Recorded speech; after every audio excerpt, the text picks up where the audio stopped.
This is the epicenter of audio frequency entertainment. I love it. It's awesome. Can't get enough of it. Oh, yeah. You guys are the best. Heffron and Reep. I love you, love you, love you. The Heffron and Reep Show. Everybody, it's John Heffron. This is John Reep on the other side. Hello. You might be expecting some type of just loud intro, but sometimes life just changes up the pace a little bit and things don't always have to be loud. Yeah. Be quiet. Sometimes you need a change. Sometimes you just need some silence just to reflect instead of all just the busy noise. Let's just take a moment right now. Just take a breath. Think about everything you accomplished today. Think about everything you're going to accomplish tomorrow. And let that go deep into your subconscious as you're about to listen to 47.35 minutes. Just John Heffron and John Reep talking just about their lives as they talk. Just know you're bonding more and more with them as they go. And you're like, I should share this with my friends and family. I should post links to their show so other people can think about their accomplishments.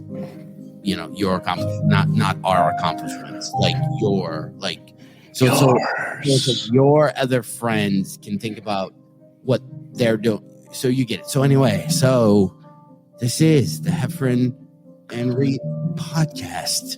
We're about to start now, and you are a better person. We are a better planet. This is better. Okay. Anyway. Oh, hell. I had to say that. Just kidding. I tried staying in that space. How do people do that for? I don't know, dude. I almost hung up on you. Right? Like it almost got like, I don't know how people just, there's some people who live their whole lives that way. It was painful for me to talk that slow. I mean, not at the top of the show where we're trying to get excited and talk about the great things we have going on and that we've already done. So much to talk about. I don't want to put people sleep at the beginning of the damn show. Or did we just get in their head so much that they're even more invigorated? Yeah. Almost like you fall asleep and you do that sleep where it suddenly you get electrified. You ever have that? Just like as you're falling asleep, you jolt. Oh, you get the jolt. Yeah. I don't even know what that jolt is. Do you? It's a burst of electricity. We're all just molecules and energy. I get it, bro. Yeah. I guess that's what it is. I don't know. It's just a snore. You wake yourself up with a, my dad does it all the time. I do it. I get it from him now. But yeah, we talked about that at the top of the show. Real quick, hit the share button, as you said, real quick. See John Heffron in Atlanta pretty soon at the Punchline. What dates are you going to be at the Punchline in Atlanta? I am whatever date this is currently. Well, right now, you're going to be there. Probably you're going to be there the 18th and 19th. 18th, 17th, 18th, and 19th. 2 shows Friday. There's 700 shows Saturday. And probably one. That's right. I will also be at the Atlanta Punchline, but not until August 12, 13, and 14. So maybe while you're there, I'm hoping that you will take some of those coasters I left behind in Michigan, spread them out at your show at the Atlanta Punchline, and say, oh, by the way, my buddy John Reep is coming. Yeah. You know what I'm saying? That should be a thing. I need to get some Heffron and Reep ones. Yeah, I'll hook you up with the guy that does that. Also, I'm going to be in Cherokee, North Carolina, the 26th of June, and I will be in Charlotte at the Comedy Zone, July 22, 23, and 24, and I'm done with my dates. I'm jealous that you have it. We should do like a threefer. Like I'll put out John Heffron ones and Heffron and Reep ones, which is then linked back to you, or even how you can split it. It'll be John Reep, little card. QR code, John Heffron QR code. Oh yeah, Reep, whatever. So then that way it's spider webbing, dude. It's all we're doing. John Heffron's jealous of my coasters. Yeah, they're good. Yeah, I have nothing. I used to have a little texting service, and then they went out of business. It was awesome. You would text my name to 90210, which was easy. Now I don't know how to. I need coasters. I think people are used to those QR codes now because everyone had to deal with the menus for so long. Yeah. Remember, like, that's true. No, that's true. They're getting used to the QR codes. Before you would explain, you see another app to use those. Yeah. They have hologram ones. Do you know that? I see you getting on board with that. Like VR, like where somebody would hold their phone and you'd have your coaster and then a video of you, like almost like Star Wars. You'd see like a little mini you, a video going, "Hey, it's John Reep." That's cool. I want that. Yeah, I'll find the company that does. Yeah, and you just shoot it, and then they can put it anywhere. But yeah, we are live right now, and I'm reading the comments. We're live on Facebook and YouTube and Twitter, and I'm seeing comments from Zach and Bob and Justin and Lethea and Ray and William, and shout out to Heidi and Toby and all you guys. We're going to try to get to your questions, but we got a lot to talk about. Right, John Heffron? We got a lot. So we just completed our first successful week of Heffron and Reep live. Boom. Like that. We were in Hickory, North Carolina, sold out shows. Then we swung onto planes. We flew like jet setters to Michigan, to Ann Arbor, where we had sold out shows. So it was a successful first jaunt, even though we didn't think past this week. No, we sold out, 4 shows? Yeah. Loved it. Like, even my sister, I talked to her today, and she said that we got a lot of, we compliment each other. So if somebody likes you, if sometimes with me, because I'm clean and I'm a certain style, the feature act will maybe be a little dirtier than the audience likes, because if you're used to me, not so much what I care, but the audience, if you're used to. So we don't do that. So if you like me, if you're into me, then you come up, or vice versa. People aren't like, "Whoa, this is such a radio channel change." Yeah. We compliment each other well, but we're not the same either. Yes, our names are John. Yes, we're both very handsome. Yes, we both won Last Comic Standing. On the charity we give to. Yes, we're both clean and we give to charities. But our styles are different. Yep. Our attitudes are different. No topic at all. Huh? No crossover topics at all. No crossover topics. Sometimes, like, because I'm getting older, and I'm getting older bits, and sometimes if you work with anyone too close to your age, you're like, well, by the time I get up, it's just another 50-year-old guy complaining about whatever. But that's not the case. Yep. So I'm hearing an echo, and I don't know if it's me. I'm just hitting. I really wish that we had more time to vote, because the Alan Jackson came with us, and Ray is saying it was a pleasure meeting the Alan Jackson in person. She said it was awesome. Mm-hmm. Yeah, it is. I mean, a lot of people, he hides, and he's not out there. And when he gets recognized, you better think your lucky stars you ran into the Alan Jackson. Now, also, what was I going to? I wish we had more time for him to play with your stuff at the trailer, because that was one of the things he wanted to do when we got there. It's all going to be torn down, and this trailer is actually going to be used for camping like it's supposed to. Oh, that's right. From this, so it's all going to be. I'll bring it back to that. So let's swing it back around. So you came to Michigan, and I'm talking about the farm. I don't know why I call it a farmhouse. It's not actually on any land I farm, but it is. So what was your? I have exit polls, almost like you stayed the night at a bed and breakfast. I should have given you a survey. Bob Haynes is saying real quick, LOL. Yeah, I heard turn back time not too long. Well, it went away not too long ago, and then it went away. I don't know. The Alan, he didn't want me to finish it. Okay. All right. Okay. Well, if I see it pop up, I'm going to try to read it, and then it went away. Okay. So you got to Michigan, and so what was your first impression? Because I've been working on my yard. I've been working on the house.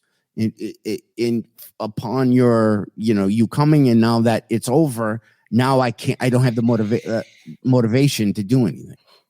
Okay, so another house guest probably for, I don't even know when there would be. So right out the gate, you're thankful that I came. Yeah, because when you got stuff done. Did you notice my yard was clean? Because that was a lot of work. One of my, I'm very flat. Number one, you're welcome. Number two, your yard. I'm jealous. You got a nice big yard. It is. I mean, I don't want to say out in the middle of nowhere. Right. It's close to that. I mean, your neighbor. You only have one neighbor as far as I'm concerned, and it's not even a neighbor. It's a guy who lives across the street in the cornfield, which is a cornfield across the street. Right. It took us 40 minutes to get from the Detroit airport to your place, and it's serene. It's peaceful. It's zen. It's. I mean, we saw cows. I did a 360 spin of your place, and it's out in the middle of nowhere. I mean, you hear you hear the bees. Yeah, those bumblebees are scary, right? Yeah, not often can you hear bees. You know, I heard bees, and of course birds and the cows, and it's very nice. It was a little warmer than I thought it was going to be. And your house. Okay, first of all, your yard was amazing. Lots of land. There's so many ideas that you could do with that land, but you're doing a great job. There's flowers in bloom, the bushes are trimmed, and the trees are nice and pruned and everything. And the house itself, it's not what I thought. You know how it's never what you think in your brain, right. Whether that's good or bad. It's not exactly what you think. Right. And I knew that going in, right. And I was just a little bit off. In my brain, I was picturing, because I've just heard you say it so many times, right. Is that it's an old farm house. Right. So when I get up there and I see what it actually is, I hope the Alan Jackson got my initial reaction, because it looks like a beautiful gingerbread house. Like a it's almost the colors. If you bought a gingerbread house to decorate for Christmas, it's got the drooping little stuff. It's got the beams on the front porch. It's got a front porch. It's got a side porch. It's got a screened in area. And it's just the cutest, most serene thing. And I was immediately jealous. I don't know. I probably spent the first 15 minutes going like, no, whoa, you gotta, you know. Yeah. And then the biggest, so the room that you stayed in, I've been working on that, or I say we, but Michelle was helping, trying to get that room ready for you, like to get it, great job. Yep, did a great job. John supplied me with a, I don't want to say Craftmatic adjustable. It's an adjustable bed. I don't know if Craftmatic still exists, but the head goes up, the feet goes up. Yeah, very soft mattress. I was greeted with, there was food right when we got there. There was a pecan pie in the kitchen. There was a disappearing chicken cheese dip. Right. I mean, right out the gate, we're getting fed, which is great. And then in your room, when I put my luggage in your room, my room, that you supplied me with, I had a little gift bag with this shirt that I'm wearing right now. And this is one of John's old T-shirts that he used to make. And you gave me one of your T-shirts years ago. And somehow my brother got a hold of it. I've never seen it since then. And I told you that. So when I got to your place, you had this in a little gift bag for me. Yeah. And I love it. I'm going to continue to wear it. And hopefully my brother won't take it. Also had almonds in there. There was a chocolate bar. We had Red Bull. You had me a little shot of Fireball. Right. And it was great. I mean, the room was beautiful. A great job. And then after that, we came to my sister's, where we were going to do a little backyard yoga, which we did do. Yeah, we weren't gonna. And my nephew Graham. Cool. I love your nephew. Yeah, he was excited. And normally you think little kids would be kind of shy, but man, he had a lot to tell you the second he got out of the Jeep. He was very excited. Intro, the second he saw John, right. He's going to first grade. You're tuned in to the #1 show on the planet. Yeah, you're like, welcome to the Heffron Reep show. And he was our security, so I believe he had a Nerf gun on him. He had a Nerf gun that his mom, your sister, had rubber band another little game that had a flat screen so he could pretend it was a scope. Yeah. Or the Nerf gun. Yeah. So he was running around having fun with that. At some point, the adults got to talking after yoga, which was great. I mean, did we do an hour, 45 minutes to an hour of yoga? Yeah, backyard yoga. Yes, because when I do yoga, I have a mental thing where about 20, 30 minutes in, I'm like, I'm not going to make it. I'm just going to either lay down or get up and leave. I've done that in every single yoga class I've ever been in, just because mentally I can't do anything. And we had somebody commented on how unflexible we were.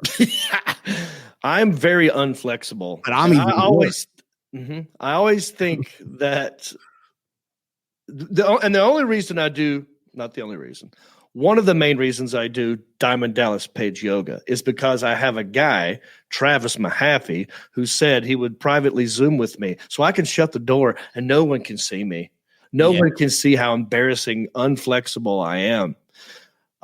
So I don't like doing yoga in classes. And if I do it in a class, I'll sit in the back where no one can get behind me. And I can also look at all the ass. Right? But when I looked over and saw you doing it next to me, I didn't feel that bad. Right. So I think maybe I could have a business where yoga places hire me. Like I have a day rate to take their class. And what they do is they find people who they think might bail after the first class just because they can't handle it or they just feel like you feel. And I do yoga next to them. And then they leave going, that was difficult for me, but I'm not as bad as that guy in the red short. That's my thing. I'm the red short. Honestly, that's not a bad idea. Can you explain to everyone what the purpose of us even doing that to begin with in Michigan? Why that happened? Well, my sister does that with my girlfriend Michelle in the backyard every Thursday or Monday, whatever. I don't, they usually have it, but they also add booze to it. So it's a thing they were already doing, and we were like, "Well, we're getting there. Let's go ahead." So they kind of have mimosas, or they do after. It's a thing. We have bourbon after we had wine. Right. Yeah. So then somebody just suggested "Laugh Your Mats Off" as this. And it was on their normal night. So that's why I just said, well, John will show up and we'll just do it, because I didn't know what else to do. I don't know how to entertain. I love your sister, by the way. We would just booze after. It was nice meeting your sister and her husband and that whole family. Super sweet, super kind people. And when we got to their place, I mean, your place is great. But their place, my gosh. I mean, it was just like The Sound of Music. What's the lady's name? The hills are you took. I remember stretching or doing something, and I just heard you doing that. Julie Andrews, is that who it is? Yeah. I told the Alan Jackson, I'm like, look, they're going to set up for yoga. You need to just follow me and capture me doing this. The Hills Are Alive spin. Where she's got her arms out and she's singing like that. It looks like that, though. You see, if you're standing in a certain thing, you have a hill and you just see nothing. Yeah. The kind of hills and just no houses right there. Like we'll have that on some sizzle reel. That's a great idea.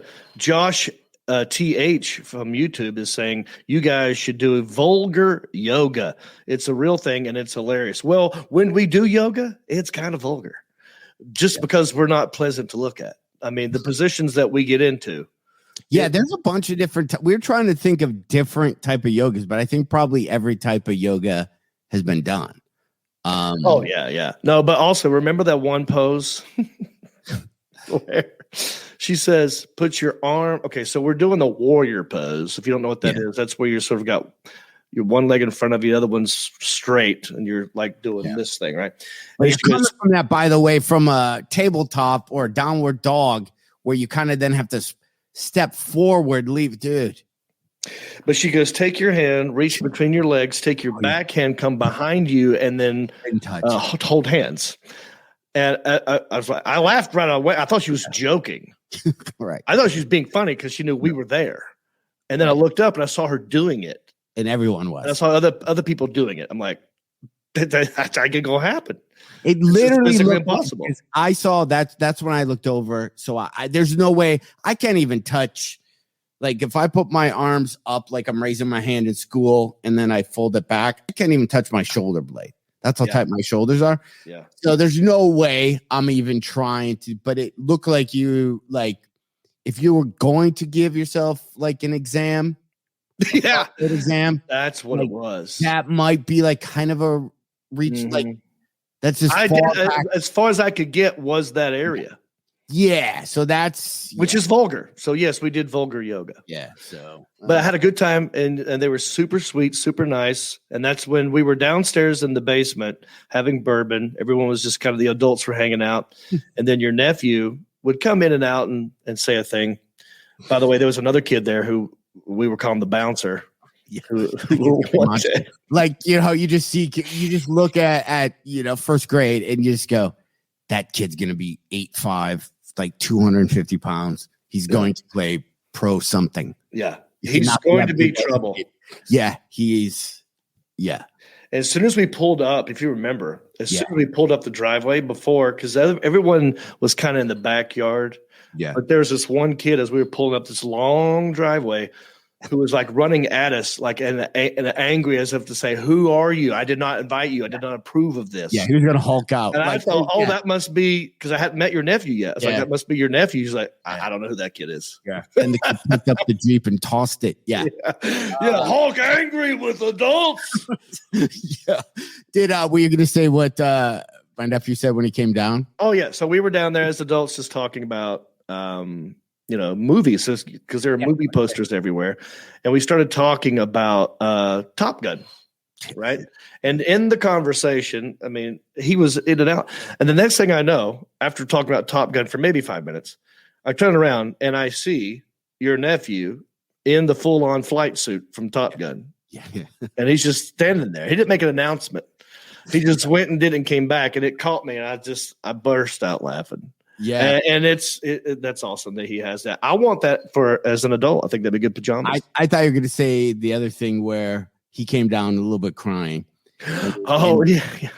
Right. That bruiser kid, he did something. He's a little kid crying to my sister, and then all I just heard him was like, and then I'm just standing there, mind my own business, and then he just hit me in the nuts with a sword. With a sword. Yeah, that's the type of trouble. I'm like, he was so like, yeah, I was just sitting there and some guy came and just hit me in the nuts with a sword. Like, I remember I picked him up once from, he's in kindergarten. I go, hey, how was your day and stuff? He's like, well, nobody kicked me in the nuts. So it was a good day. And I'm like, yeah, you know what? That's a good philosophy to go through your whole life.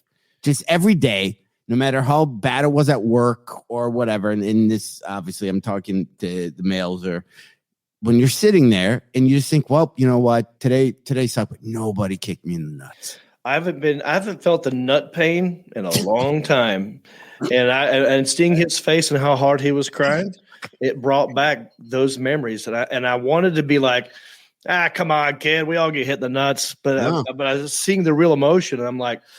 No, I feel you, buddy. This is going to have to pass on its own time, but you'll be okay. So, we were talking about that was great. Thank you for that. Thank you to your sister, husband's Ross. Am I saying it? What's his? Mm-hmm. Okay, yep. Ross and that whole family were super cool, and they were nice at the show in Ann Arbor as well. Yeah, no shows, by the way, went awesome. Great response. Third show, a little chatty. Every once in a while the wheels come off. Your Hickory, because we haven't talked about your Hickory crowd was unbelievable. Mm-hmm. The Hickory, we had 350 people like on a Monday, right after COVID, and it was they were excited. I want to kind of save a little bit of this Hickory conversation because you're going to zoom in tomorrow. Okay. On I'll save it. The Country-ish podcast. But yeah. But I want to save the Hickory conversation for when you are on my podcast tomorrow. So if you're watching this live now, make sure you watch this live tomorrow because he'll zoom in, and I'm going to ask him. I'm going to write it down thoughts, so I remember. A bunch of thoughts about Hickory and if you had a good time and all that good stuff. So let's stay in Michigan. Okay, so our Day next one was yoga. Let's move out of Michigan. Now that we got more stuff to do in Michigan. Oh, go ahead. No, I was getting excited about the next city. So we just did the town swap. Yes. And now my brain is, what if you want to introduce, this is just anybody listening, a comedian, and want to show us your town. Oh, right. Right? Because we got to somehow keep these shows going. Right. I talked to this afternoon, man, my brain's with Tammy Pescatelli. Yes, another person who was on Last Comic Standing with me. She lives in Pittsburgh-ish area, let's say, and she invited us to her town. See how this is catching on? Mm-hmm. She's got a theater just outside of where she lives, right? And she said that she would host. Oh, okay. Do the same exact thing that we just did, but now we're a team. Now you introduce John and John to your yeah, but it stops there. See, we can't have the next one be John, and Tammy, and then some other dude hosts us. About 8 cities later, it's like 500 of us. No, we're like the A team. If you can find us, you can hire us. We'll have like 18 fans, and we just come. A team, not a bad. We just show up. We do our shows. We tip our hats to our hosts, and we just go. We appreciate it. We got to be moving on. And we just get into the thing and we just wait. And then as we're driving away, little kids run out into the street and they wave, and then you see husbands just holding their wives and they wave and everybody quietly turns and just walks back into their village. Okay. I like it. So Tammy will be hopefully the next one that we do in or her anybody town. else. If anybody else, Josh Porter, Kansas City. We've got Reno, Collier, Nashville area, Dusty Slay. A lot of people in Nashville area will be easy. Austin will be easy. But I like doing the cities that aren't known for comedy. Like Hickory's not known for comedy. I don't know if Chelsea or Ann Arbor or South Lyon is known for comedy. But other comedians in their small towns. Yep. Who are those people? Yeah. So who would you suggest? Who would you like us to hit up? Yeah. There's a lot of comedians that have mics. Where me and John, we're looking to go to places we don't normally go. Yeah. Just kind of. So where we go is Atlanta, Nashville, Denver, Los Angeles. Do on our own. Chicago. Yeah. We want the ones in between. Or we want to go in the outskirts. Just go and want to eat at the diner. It's gonna be a whole thing, and it started last week. Yeah, good. I think it's going to be well. So Michigan. I want to say something. Okay, I'm sorry. Unless you need to get this point out right now, I don't want to forget what I was going to say. Are you froze? Did he just freeze? Or are you doing that on purpose? Dude, if you're not moving on purpose, we both went. I didn't know who went because it's always my internet. You stopped, and then I stopped, and then I saw spinnies. Dude, I thought you were fucking messing with me. You were just you were doing that on purpose. And I gave you props. I'm like, that's amazing. I started sweating because I thought, I'm like, what? Everything's working. So you're going to say something? I'm sorry. I didn't know if you had a major point. I just wanted to say, I freaking forgot it, dude. We were talking about going to different cities. The J team. I don't know if I like that one, but I like it. I think Vans. Something about your accommodations. Okay, well, we'll talk about. We can't. I was thinking we can get like an 18 van and travel around in it, but that's creepy because we were in my. We went to South Lyon, and then I was showing John my high school. Right. Just the football field because it was, the parking lot was empty. So we pulled up and we're going to walk. And then there were a bunch of kids. I didn't realize it was the last day of school. Was it Saturday? Yeah. If we went on Saturday, we probably wouldn't have had this problem. So we walk and I was going to literally try to get to the scoreboard and show you when I was in band, because we were doing that. And we had two I don't know.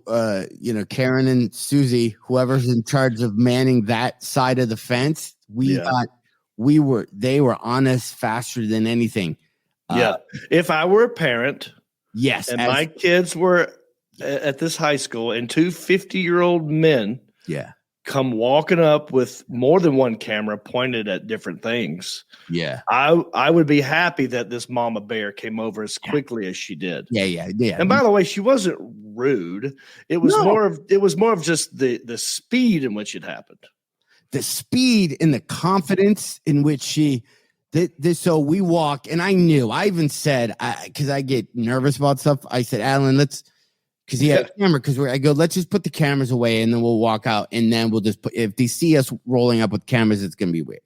He had his camera out with the boom thing and the light just right. No, it wasn't up here, but he did have it on a stick. Yeah, so it's just a stick alone is all it took for this mama bear to know. Yeah, this ain't a normal thing. So she walks over, and I don't know what her first words were, but she was eating a vanilla ice cream cone.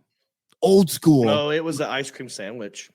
Was it? But just how she did it, just eating it. Just like if you watch Brad Pitt in Oceans, whatever the first Oceans, he's always eating when he's talking. And that woman was the same way. Yeah. She's very badass. He just eating the sandwich going, kid, you're here for why? But just doesn't stop eating though. Yeah. We're like, that's how confident or non-threatening we were. It's almost like, I know that if I had to take these guys, I could. So I ain't worried about putting the food down. But I do physically, legally have to ask these questions. Yeah. It's like a cop who's like just trying to check you off the list. Yeah. Like, hey, I'm just trying to shut the file here. I know you guys didn't do anything wrong. I just got to ask these questions to get to move on. Yeah. I know you're innocent. But why the hell are you here filming children? And I kind of picture her doing like if she started fighting us, like just to knock us out, not that we'd fight her. She would do cool stuff where the sandwich, like she'd throw the ice cream sandwich in the air and then punch you and then grab the ice cream sandwich and take a bite, then throw it up in the air and then kick Alan and then grab the ice cream sandwich. Yeah. Right at the same time that she spins around. Yeah. And punches me in the stomach and I keel over and then she grabs it and just tosses the wrapper into the trash and just walks away. Yeah. Like she's like the John Wick of that corner. Right. Yeah, she is. She's like the Deborah Wick. Yeah. Or Karen Wick. Yeah. So I didn't get too much of a Karen vibe. But yeah, no, here's what I was going to say. We didn't really we didn't get out of the car like a lot. I was hoping maybe it was because of that first, not confrontation, but first incident that happened that made you not want to get out of the car and do other things. Cause I was all like, well, of course, let's go to your house now. Yeah. And let's get out and give me a tour. You didn't want to get out of the car. You were like, the tour was almost like, by the way, and I love you. The way you drive was driving me nuts. Wow. Like it was a lot of this, and you get really stressed out with the GPS and everybody else in the car. And it was stressing me out a little bit. And I was just like, why are we here if we're not going to record stuff? Right. What are we doing? There was one moment where I got a little annoyed at you. Well, I didn't know. Huh. Well, no, when we stopped, I don't do this fine. When we stopped at the auto store to get the suction cup camera holders so that we could make sure that we are recording things, which is why I flew there and why Alan Jackson flew there with all his camera, why he paid for a hotel room. Right. Is so that we could capture these moments. And I remember getting the suction cup, and as we were trying to pull out, I'm like, well, hang on, I got to get this up there. And you're hitting the brakes, and I'm like, well, with the thing, like, well, hang on, buddy, hang on. You're like, well, and there was no, and then you got mad at me because the seatbelt thing was going off. You're like, bing, bing, bing. It's the seatbelt. Like, I know, dude. I'm trying to put the thing on the windshield. Had you stopped in the parking lot, this would have been. So there was that moment. And then I think the lady who came up to us at the high school also led to the stress, also led to you not wanting to get out of the car and walk around and enjoy it. Like, because when you were in Hickory, we got out of the car. Yeah. Yeah. That didn't happen there. So is that part of, am I correct in these? I would say, well, you're not the first person to say I drive that way. Literally, maybe everybody in my life has said that. I don't drive well either. My dad really gets mad. He he'll do what you're doing and just over exaggerate. Like he always goes steady on the gas, steady. And he takes his hand and goes steady, like he'll do that. Yeah. And just so every time you go, he'll take his hand and like push it, like you're just keeping it consistent. Yeah. So yeah, that happens. You gun it and then hit the brake. That happens.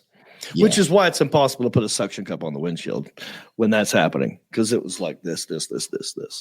But yeah, and that's why when I was in the parking structure trying to get out of Ann Arbor, everyone was complaining about motion sickness. Like everybody. Well, that was just because of the parking structure. You have to physically go in a spiral down. Yeah, and then remember when we tried to park the one time and you were trying to find a parking spot? And you were asking me, like, I'm just a passenger. You're like, is this one good? I was like, yeah, but we're going to have to get stuff out the back. You're like, too late.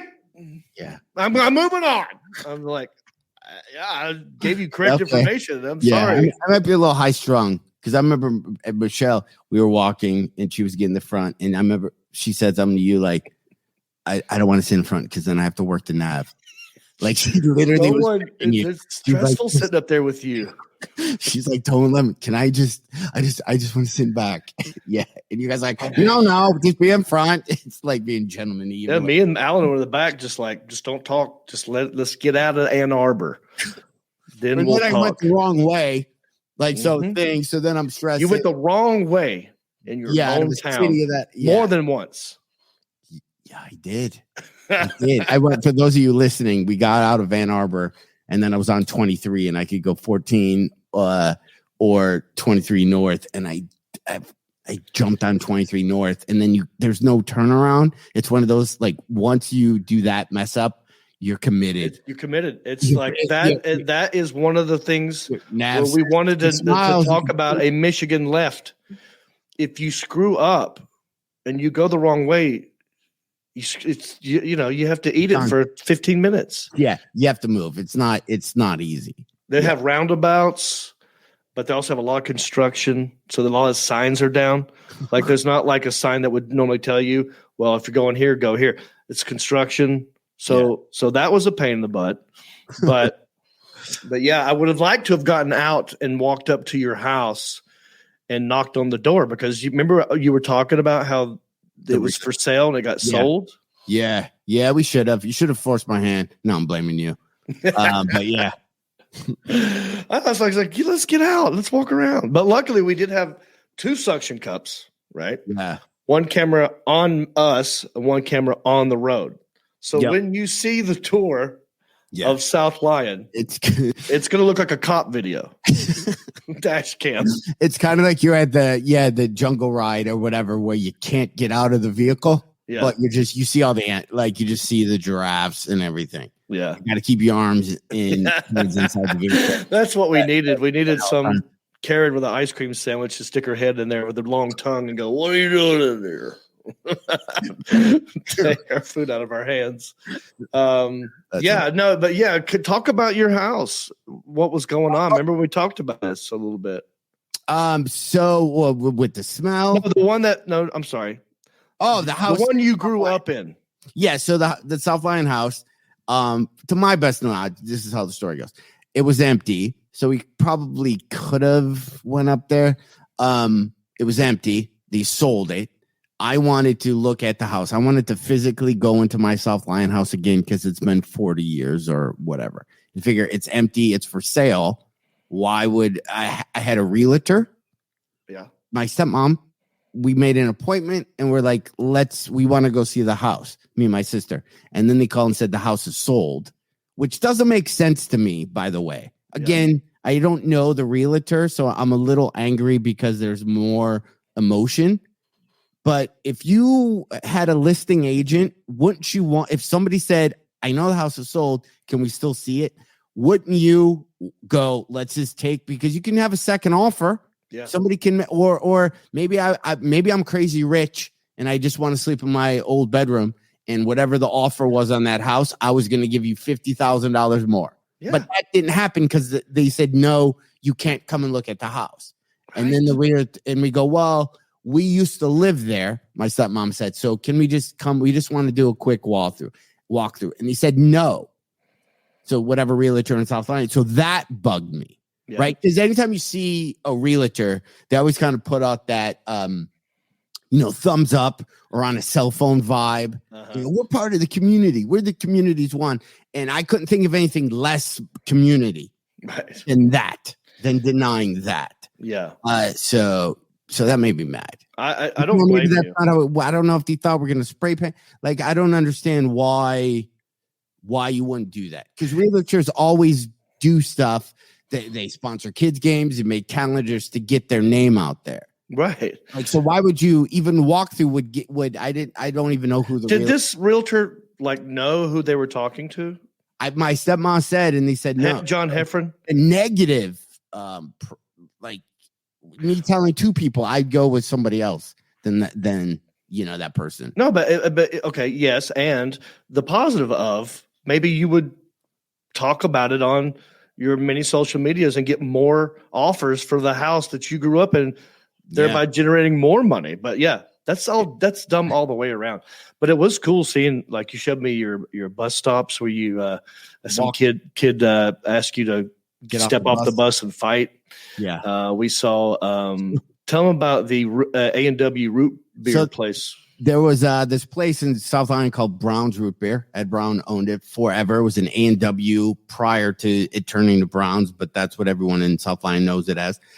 So I mentioned that we were going there, or you did when you were doing the Facebook Live. Yeah, someone just said, hey, I don't know if you know about the old Brown's is now Lefty. They go, it's now a Lefty cheesecake thing.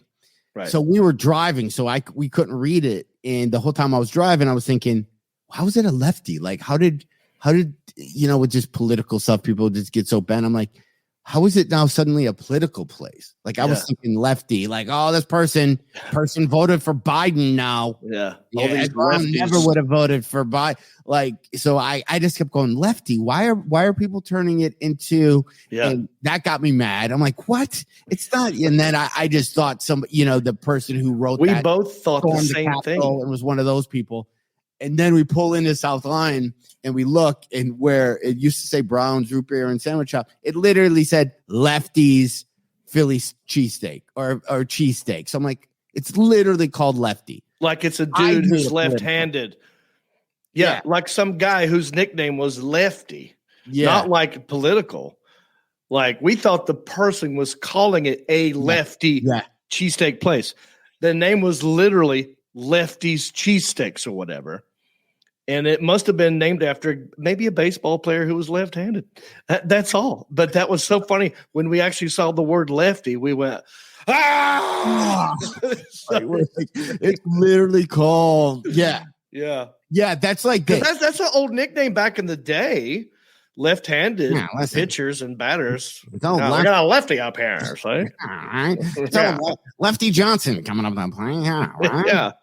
You get one of these. I'm gonna hit you with my left hand, right? Had nothing to do with being liberal. See, it's more about your switch hitter or not. Yeah. Now I wish I got out of the car. That's gonna be my head. But maybe I knew it. But it would have. Yeah, it's okay. I mean, I did take you to Wayno's. I took you to a snack bar. I took you to the Hickory Tap Room. I took you to the main cellar. We just rode around in Michigan. Well, to my thing, we had more shows.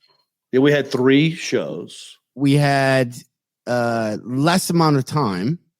We have more time. Did we? Because we were there Thursday, Friday, and Saturday. You were in Hickory 2 days. I was in Ann Arbor 3 days. But the difference is, right? We had home cooking.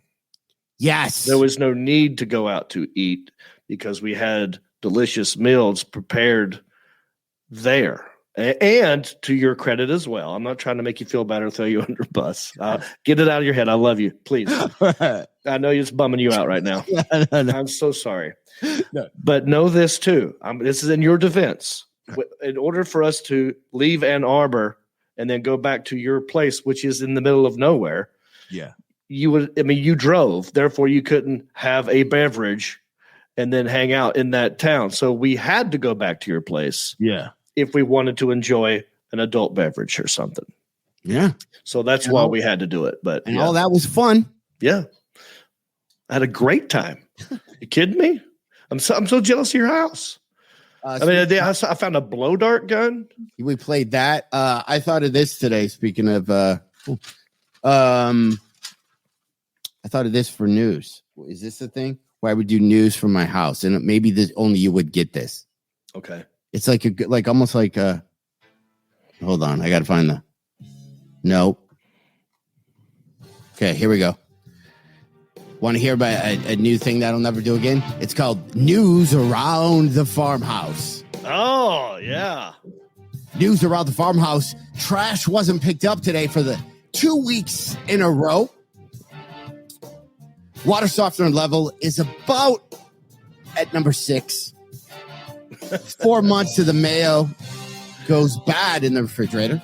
Random animals were moving around normally today. Ooh. And where did that go? One pair of sleep pants is missing, a set of earpods, and the grass will be cut on Wednesday. That's been news from around the farm. Oh, you know what's funny? Like, I love watching your act, and then I also love how you're not lying about things about he's not making this stuff up. The first time I heard you say, I have a problem with chipmunks, I thought, like, in my brain, well, that's a cute animal. That's a funny, interesting animal to say. Maybe It's really a squirrel. Yeah. I doubt it's a chipmunk. Right. And then I get to your house. Sorry, I question you. I get to your house. It's chipmunk. There's more than one chipmunk. I think you have gophers too. Because I saw the holes in the yard. Yeah, or somebody's tunneling in between houses to do some big heist. Yes. But they were big. They were big. Yes. And I filled them, and all the dirt that I filled is right back at you. And I remember walking out to the edge of the yard where these holes were, and the ground, when I stepped on it, did like. Yeah, you caved. It didn't go all the way down. I didn't fall through, but it was like a trampoline. Yeah, there's definitely some type of animal fracking going on underneath the. Them fracking squirrels. They're fracking, they're bowling. So yeah, she got to see that, and then also just randomly about the house today. So I've been planning on painting just random stuff, even though I should worry about getting my comedy tour together, which we got to figure out a city. But so don't forget to whatever I'm saying. So I found this old tub thingy at just like a barn sale, and I bought it for, I think it was like maybe $8, but I got an egg, those old fashioned egg beater scramblers. Yeah. The ones with the handle. And egg beaters. Yeah. You had eggs or whatever that thing you guys ate was made with that. Yeah. Not electric, because she didn't want to wake you up. So she used that instead of the electric one. Oh. Right. So you got whipped eggs or whatever. Dude, so, no complaints on food whatsoever. So I gained weight being there. Yeah, I bought this tin thingy and I was going to paint it. And I did a little video today of whether I was going to paint it or not. And then the response was kind of overwhelming of not to paint it. And I sent Alan a picture of what I was going to paint. So that tin right there, I was going to paint it like a blue. But then I just went on, how do you say it? Etsy? Etsy? Yeah, Etsy. You were saying SD at one point. Like STD. Those things are expensive. Like those things I found on for like $250, or the copper one, like a full copper one, was like $199. And I bought that for $15. So I should flip that, and then I'm officially a furniture flipper. Right. That thing looks cool. So when you bought it, even in this picture, this is after you sort of wiped it off a little bit, right? And found out that it was copper. You didn't know it was copper when you got it. Nope. See, that looks awesome. I would never paint something that looked like copper that looks that amazing. I mean, the copper alone might be worth, just forget about the design. I mean, didn't know what they make. People steal copper out of new homes because they need copper for pipes and that kind of stuff. I think. So I don't know. That was the first thing I ever did. That looks cool, man. Your whole place, I mean, in the background, so people know what I'm talking about. See the railing, see the beam in the background. It's got the little the little blue stripes in it. And then if you look above, there's like a maroon looking siding. I wanted to paint it. Yeah. And it's awesome. And it makes like a little teardrop thing on the outside. And you got some Christmas lights you can barely see in the top right corner. Which I have on all year, so I'm that guy. Should we talk about me spilling the Vernors on that table? Oh, that's right. Yeah, that's okay. John was making a video for us promoting our show at the Ann Arbor Comedy Showcase. Shout out to Roger and the lady Claudia. Yeah, very nice people. I had a great time meeting them. Shout out to them. But we were trying to make a video promoting that, and so I was trying to do Michigan things sitting at that table in one 30-second video, and I had what's the name of the chips? Better Made potato chips. Sanders fudge. Caramel. Yeah. And Verner's ginger ale. Yeah. And we were trying to cram all that stuff into a quick 30-second video. And I did, and I moved, and I spilt the Verner's on that table. And I thought like, oh, he's going to be mad. But you incorporated it into the video. You said, and now I'm going to have ants, which is probably true. But I feel like your chipmunks will eat them ants because there's a whole thing. And then possums eat ant, like it's a whole thing. I'm sure there's aardvarks. There's a whole thing. We saw deer. We saw 2 cows fighting. Oh, that was hilarious. We're driving to get on the freeway, and I'm just looking over to the left, and I see this one cow runs and just literally knocks another cow over.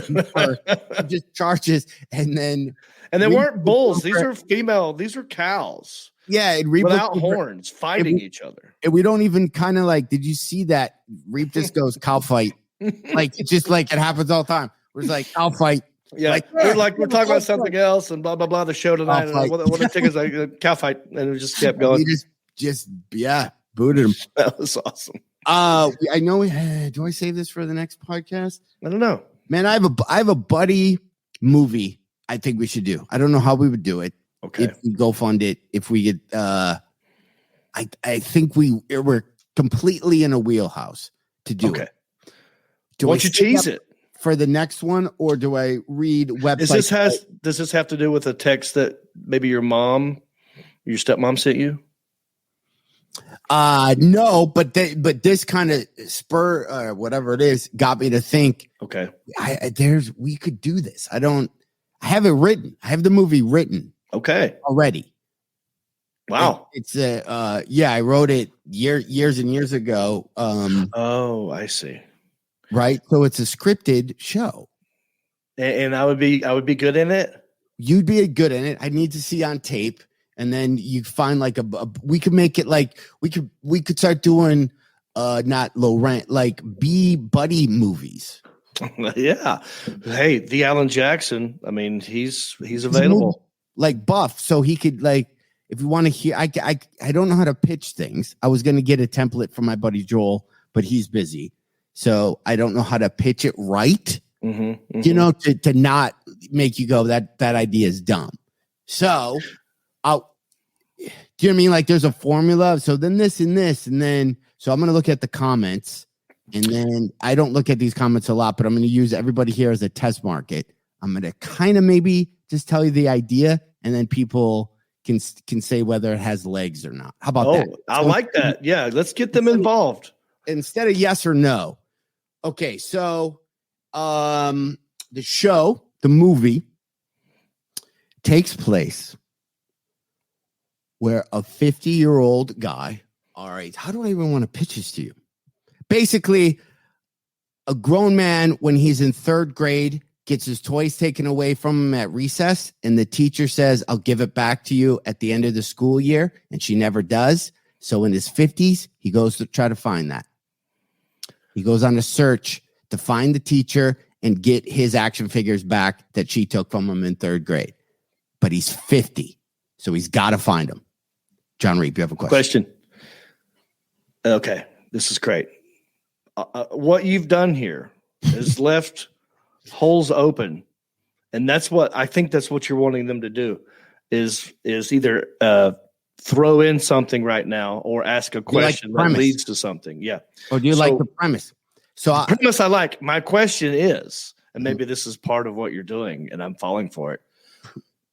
Do we ever get to see do we see the toy in the beginning, or just know something's taken? I can give you the background of the toy. Okay. Set of 5. So guy's down and out. He's watching TV. He's watching Antiques Roadshow type show. Yeah. And the Antiques Roadshow guy is talking to somebody who has 2 of these toys, action figures, and says, these 2 are worth this. If you had the rare set of all 6, it would be worth $1 million. So the guy's broke as crap. And that's when he remembers, when I was in third grade, I had all 5. I gave all 5 to 5 of my friends at the time, and mine got taken away.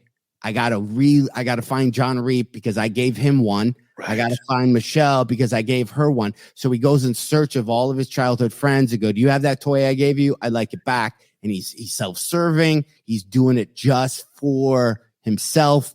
And then what happens is he goes on this quest, and he returns. He finds his old childhood friends, and he finds this missing piece, and he's got to find this old teacher and all this other stuff. So it's like it's like America's Treasure with Nicolas Cage, but it has to do with childhood toys that were taken away and not given back. And it's called Adult Toys. I like it. I like it so much. It's kind of like a travel, like what do they call it? You're getting the buddies back together. It's like a buddies film. It entered my head just now. It's like an adult Goonies in a weird way, except without the treasure hunt. It's, because you got these kids who are coming together, and maybe it's not like Goonies, but in my brain, it's like an adult group of kids, but they're adults, but they know each other as kids. Now they're having to know each other as adults just to get these toys. And the guy doesn't tell them the real reason why he's trying to click all these together. He knows the price, so he's lying to everybody. He just wants. It's like Avengers. If you get all 5 of the stones, so he's just going. Right, that's what I'm thinking. Yeah, he's trying to find it, and then the action figure. I can't tell if the comments. So the action figure element is. In the 80s, there's all these Jesus dolls. Mm-hmm. Like there's action figures, big, huge, like think WWE, but they were all biblical. Okay. Like this monster. Everyone was just roided out. So everybody was doing roids who was part of this God squad. And they all got busted doing coke. So they stopped making the toys. There was a whole... Is this a real thing? No, I made this up. There's going to be a whole line of toys. So the kid's dad was one of the toy makers. And he had just this prototype set, and he gave it to his kid, and he took it to school, and the teacher said, I'll give this back to you at the end of the year. You're being obnoxious. And she never does. So he goes back to find Dude, out. Is any of this based on any kind of truth in your life? Have you ever had a toy taken from you and not given back? Is this where it started? I'm curious. I'm not trying to say it's right or wrong. I'm just curious. Because I've had toys taken from me when I was a kid, and I don't remember if I got them back. I have one memory of Miss Hampton, third grade, taking a toy that I had. I forgot what it was. It was a classic, stupid, maybe the chattering teeth type thing. It was a dumb toy.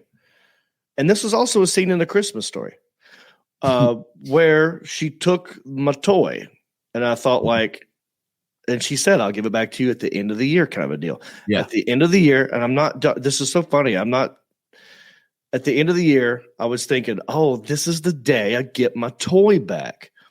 And it's also that last school day where the teacher doesn't care anymore. She's letting the kids play around and have a good time, right? And not really do any homework or class assignments. But I remember standing at my desk, like talking to someone, forgetting about the toy. And she looked at me and she goes, John Reep, sit down. And I sat down immediately. And as I sat down, you just heard. And it was my whoopee cushion. That's what it was. She had taken my whoopee cushion and hid it all year and then used it against me at the end of the year. It was the best callback, right? That was like a 6-month callback. Yeah. And everyone in your class probably got it. That's awesome. Josh, TH, I'm just looking at the comments. It says maybe she has a big box of old toys, so that's because I already wrote it. And I wrote this 10 years ago with somebody who's no longer with us, Gracie, rest in peace. That's what happened. He finds this lady, her entire teacher tenure never gave toys back. So he finds it like Raiders of the Lost Ark. He finds all these toys and then he grabs all of them and just finds all the kids and just starts knocking on doors, giving journals back, giving cap guns back, just giving toys back. So Josh, TH, see, it's on the same. Yeah. Okay. There's other movies kind of like this, but it's me too. Nobody's had. But wait, this is going to be a comedy, yes? Yes. All right. So all rules are off the table. Yeah. What do you have a time period in your head? What year is this set in? Well, when we wrote this, I don't even know how long ago we did. It obviously took place in the 70s. I'm just going almost my 70s, 80s, definitely. And, as current. So you can but if we're in it, then it would take place. Your stuff got taken back 1980. I have a sidebar daydream moment for you for this film. Okay.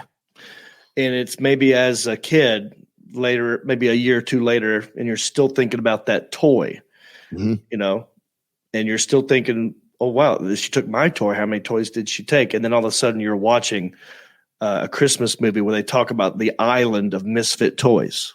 Yeah. And you picture your toy being a part of all these other toys and she's the reason why it exists. So I'm just saying that's a daydream fantasy thing that happens. Yeah. In the movie, sidebar, island of misfit toys. That's all I had. Yeah. And it gets kind of dirty because when we wrote it, this was, I don't know if it's super, like there were dirtier kind of funny movies happening. Yeah. So in the script that we wrote, it gets a little raunchy when they find the teacher. Because now the teacher's like 60. Right. Like whatever the math was, she's not, passed or whatever. And she has a different profession. Oh, yeah, I know what it is. Yeah, we went kind of dark with it. But it doesn't have to be that way. And I know how it ends, but I don't wanna wreck it for you unless you wanna know. What were you calling it again? Adult toys, but that's when we were trying to be when we wrote it. That's where it went then. I got you. Yeah, it gets dirty for a second, but the whole thing, there's storage units, there's a mom passing, there's all this, stuff that brings people together, and then I just thought of another title. I thought of another title that we cannot use, and I can't even say it, but it popped in my brain. So maybe I'll say it and deal with it. Just say it. Indian giver. Yeah, you can't use that. We'll be yeah. But you remember that? Yeah. Which you didn't That's know kind of what it was. I mean, she took it from you, saying she'd give it back, and never did. That's a term we use. It's not. We evolve in. I'm not saying it's right or wrong. Yeah, but that is the thing. That was the thing. It was. But yeah. So it's a quest. It's just a quest film. It's just a coming of age at. They don't have to be our age. I can find a younger version of us. It could be somebody in their 30s, and the story's still there. Do we want to it doesn't want to be. You don't want to make this animated. You want to make these actors, right? I mean, it could be animated. It could be animated. It could be it could be like a. I mean, what if this is a sidebar of Toy Story? What if, you know how Star Wars created Rogue One, a side middle part that took place within the other universe of Star Wars, same universe, different story. Yeah. What if we sell this to Pixar and we tell them, here's your sidebar. It's animated and it's like, and maybe it's one of the toys that was mixed up in a Toy Story. Yeah, you could do it like with Netflix and stuff. I hope talking like this. Like, how bad are we gonna get ripped off? Someone's gonna rip us off for sure. Oh, if anyone, but just know this: everybody who's in this chat room, the 10 people who download us on whatever the numbers are, we're gonna come hard. But we should get this. You know what we should do? What's today's date and time right now? Say it. June 14th. Today is June the 14th. It's a Monday night as I'm talking right now. It is 9:09 p.m. Eastern Standard Time, and John Heffron has just pitched his idea that he wrote a long time ago called Adult Toy. And if you rip it off, just know you get a strongly worded email. Shane and Sean and Ken and Chad and everybody in the chat. We're all showing up. It could be, though, because there's a lot of mysteries and you're trying to piece this together. It could be a series. Oh, right. Just like I've been watching Blacklist. This is where there's through lines and there's all these different things that just keep happening. I should wonder I wish I knew. I'd like it. I like that too. I'm a horrible actor, so you got to find. You can be in it. Maybe I'll just be like a small character in it, and so would you. Yeah, I think the money's in. I'm honestly, as I'm in love with the side story of a Toy Story Pixar, because that's a lot of money. All you got to do is it's light lifting with the voiceover. You could be a voice. It'd be pretty freaking cool. Pixar is awesome. Adult Toy Story. Maybe they want to go into the R-rated world, right? To multiple and beyond. Would be multiples and we got a bunch of new toys. Yeah, knuckle and beyond. Like it could get dirty. I'm going back to Steve. It could get really dirty, dude. Come on, man. Yeah. Listen, if you're in the Hollywood world and you're watching this, you're leaving money on the table. Yeah. We're not asking for much. How do people do that? Like, I'm holding back to sneeze. That's why I'm doing this. How do people do? The people don't do that crowdfunding thing anymore. Or like a crowdsource. That'd be too. Dude, we got a Patreon. We're trying to get people to leave a damn $1 in our tip jar. Yeah, we can't get our. Chad, I did say Adult Toy Story. I did say that. I think that's awesome, right? Maybe we make it an R-rated. Has Pixar done an R-rated thing yet? No, there's no way they would. But wait a second.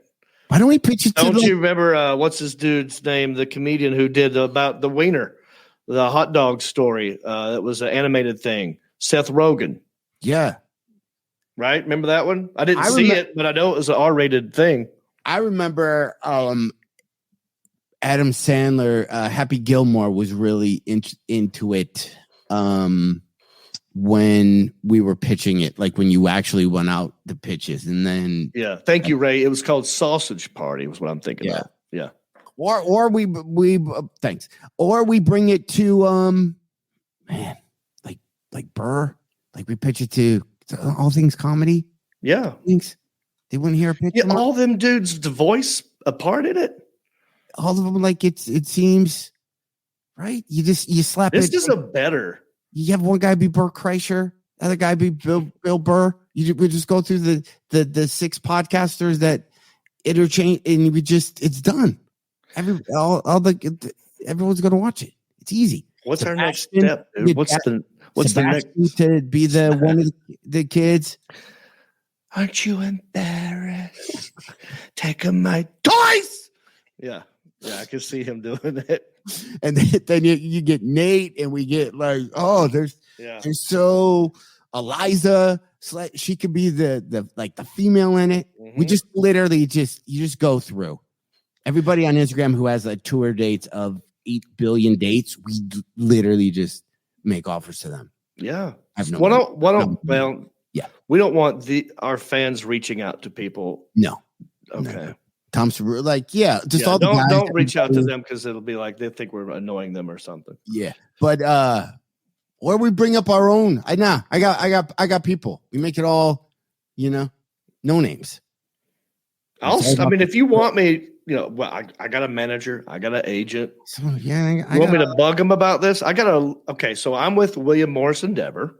Okay. Don't want to brag. But I'm at the bottom of that totem pole. Yeah. My manager just left a company and went to another company, which means it's time for them to shake the tree again. There's always new energy when someone leaves and it's a new thing. Yeah. And so there's going to be a meeting where I talk to the lit department, the literary department. Yeah. And if you want, I can say, well, me and Heffron have ideas. I'll say me just to get them involved. And then I'll just throw you the script. Like whether the script is, probably needs to be punched up or thing, but it's done. Script's there. It's done. It's written well. I can't wait to read it now. I haven't seen eyes on it in a little bit, but I'll send it to you. I know you got a lot of other stuff, but you like the idea. I'm coming hard for the rest of it. That's not bad.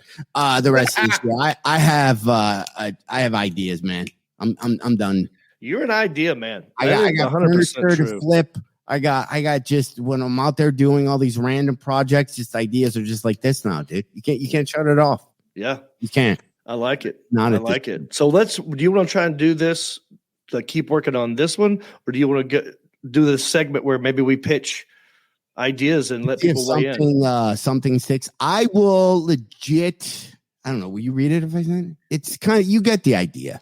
Well, yeah, you got a treatment probably. I mean, I don't want to read 150 pages, but you put like a 1 page or something, don't you? I'll find it. Okay. I got to maybe go 3 laptops ago. Right. I'll check my AOL account. Yeah. Check your net zero email just to see. Dude, you remember? Side note, remember when going on auditions? I don't know if you're listening. You're probably like, "What are they talking about?" Where now you get auditions back with those of you who act, you emailed to you. I did one today. Yeah, so you did one today. But when I first moved to LA and you had an audition, I would have to drive. I was with APA when I first got to LA. I'd have to drive to their office on Sunset and go out. There was a mailbox and you'd kind of page through looking for your name to get the script or your audition. Oh my gosh. Like where they couldn't like email stuff or fax stuff. I remember having to go pick up scripts in the lobby. At like you be out at a bar and somebody you get a text from your agent going, you have an audition tomorrow at 7 and it's in the lobby, and then you'd have to drive to Sunset, get it. Oh God, you bring back like so many painful memories on that, right? Or when you had like, or sometimes if it was a fancy place and you were new and they liked you, they'd have someone run it over. They'd have a runner. Yeah, would drop the script off at your house, not Amazon, not FedEx, not the mail. A dude who worked there would come to your house. Some dude who's like, 21 and just new to Hollywood, didn't know that was going to be his life, and tries to find your spirit. Yeah, I remember that, dude. It was horrible. And now that guy who used to run that is probably or woman is probably running a studio. You know what I mean? Oh yeah, 100%. Like 100%, because they busted their ass and they worked hard. Good for them. But I did have an audition today, John, where I played. My audition was for. I don't want to say what it's for, but my character is like a guy from Florida who is trying to create his own snake hunter YouTube show, where he's obsessed with hunting snakes and capturing them. So yeah, it's in my wheelhouse. I got to get you signed on to this project before you get that, and then you're just going to be I'm not available. I won't get it because I'm perfect for it. Right. That's what happens. I do a really good job. 9 times out of 10, you don't get something. Then you half-ass something and you're not right for it. They go like, yes, He doesn't care anymore. Now let's get him. Right. Yeah. So I'm plugging this weekend, 17th, 18th, 19th. I'll be at the Atlanta Punchline. I don't know if COVID's still, I think it might be full on, just like not seating capacity. You want me to tell you? Because I looked up their website because I'm going there too. What is it? I think you, according to the website, and maybe they haven't updated it, I think you still have to wear a mask in there because it's Atlanta. I'm okay. Oh, that's good to know. I mean, as an audience member, not you, the performer. Oh, gotcha. And you're there in August. I'll be Atlanta in August, but I'll be in Charlotte in July. Cherokee, North Carolina, which is only an hour from my house, at a casino. It's a casino gig called Harrah's. That's one night, Cherokee, June 26th. You ever Tickets at johnreep.com. Do you ever do Harrah's at the Improv? Harrah's in Vegas? Probably. Old school. Just I love Vegas shows. Vegas. No, I don't think I did that one. I did one at Reno, Nevada. Casino shows are awesome because when I was at Harrah's, they literally would tell you, okay, the show is 65 minutes for everybody, all three performers.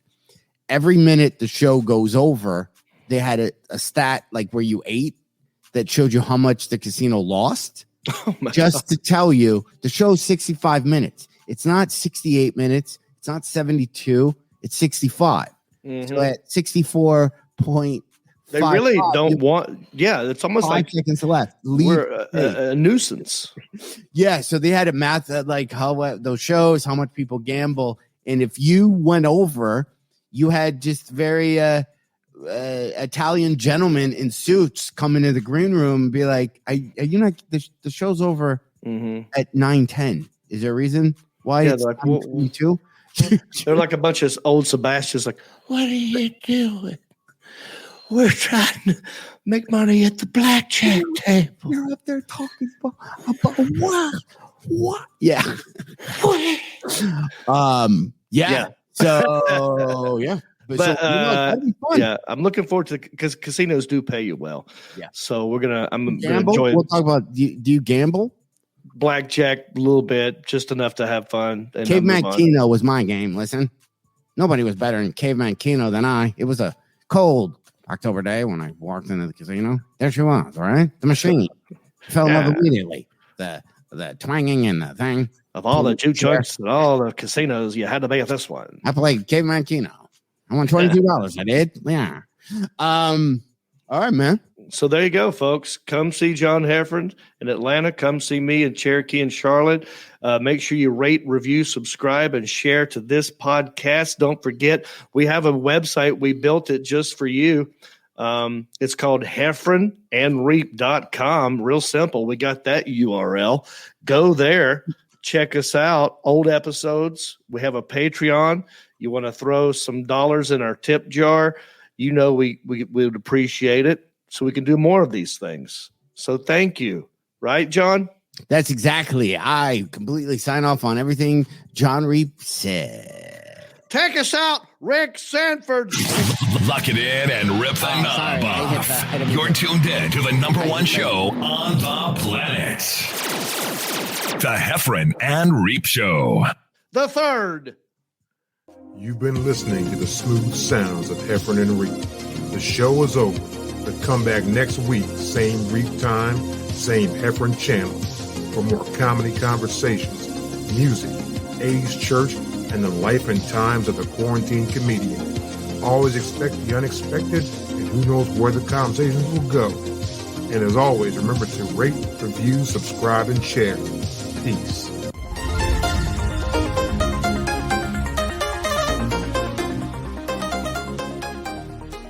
Since you love the Heffron and Reep show, please go to iTunes and let them know. Rank the show and leave a comment. We don't care what you write, you know. They, Heffron and Reep, have low self-esteem. So please validate them by ranking them and making them seen. So no matter what you do,